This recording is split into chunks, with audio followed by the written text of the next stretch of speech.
Okay, this is the explanation for ebos, aces. You may wonder about the name, but I've decided to pet name that some of my family call me Ebo, whatever. Doesn't matter. It's the only packet trick on the DVD. I'm not a massive fan of packet tricks, to be honest with you.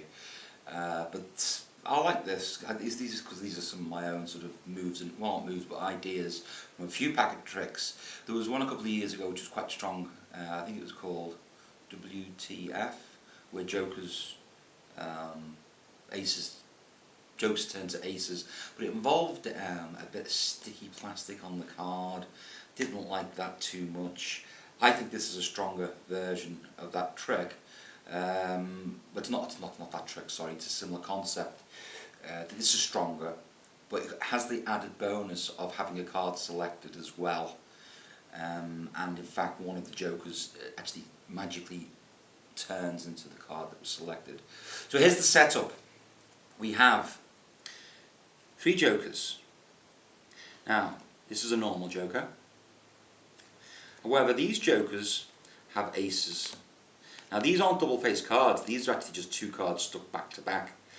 I couldn't find in my I've got a little pack of trick cards, as it were. I couldn't find joker aces, so they are actually stuck on back to back. Now, so they're 2 aces. Now, it's important that the other 2 aces are the other suits. So you've got 4 aces there. Normal joker, they're face down. The other 2 aces face down, followed by any card. Doesn't matter what card this is, because this is the card you're going to force with another deck. Okay? That's the setup there. So that's there, and you have another deck. Best if it's a different colour, I suppose, and my force card's on the top. I wonder what force you should use.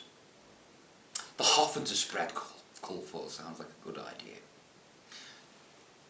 Any force you want. It could be a classic force, yeah, where you're sort of forcing the card from the middle. It can be a slip force.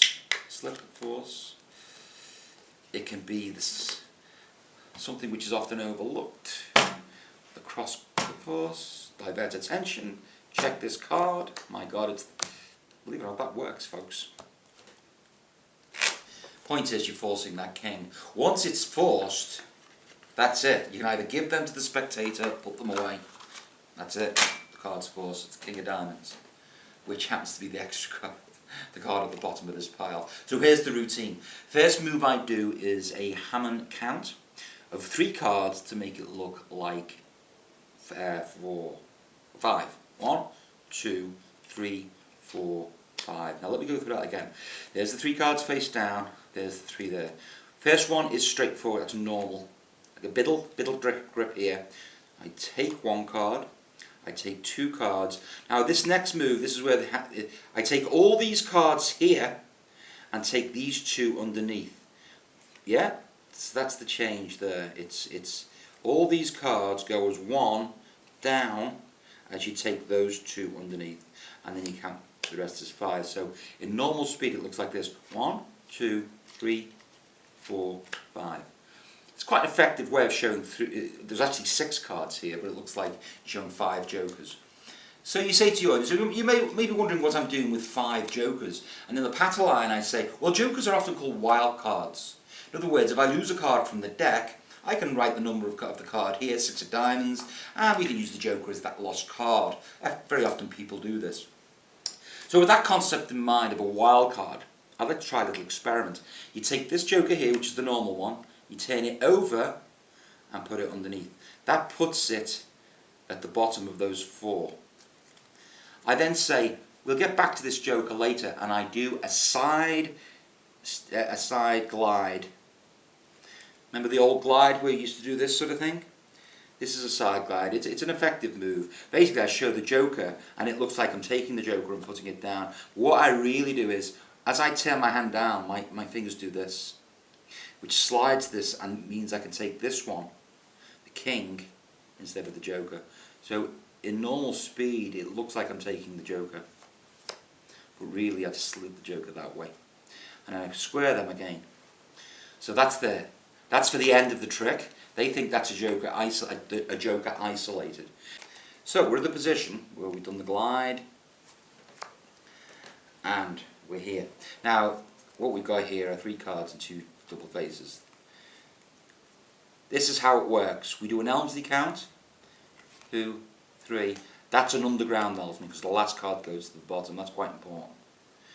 Say 1 card's face down. You do another Elmsley and you say 2. Now you've got to do this because they didn't really see 2 on the count, so you have to go 1, 2 and then just push that. That's a double there. Just push that one there. 1, 2, 3 and there's the 2 cards. Okay. They go back on and you do another Elmsley and this time you show 3 face down. 1, 2 and you push everything above the bottom card. So that is a double there. So it's 1, 2, everything above the double card. Okay? And then an Elmsley, another Elmsley, sorry, will create the illusion that the cards are all face down. The amazing climax is you say they are wild cards, and if I was playing poker, these jokers would be great as aces. That's a double. You just basically place it down lightly and it shouldn't come apart.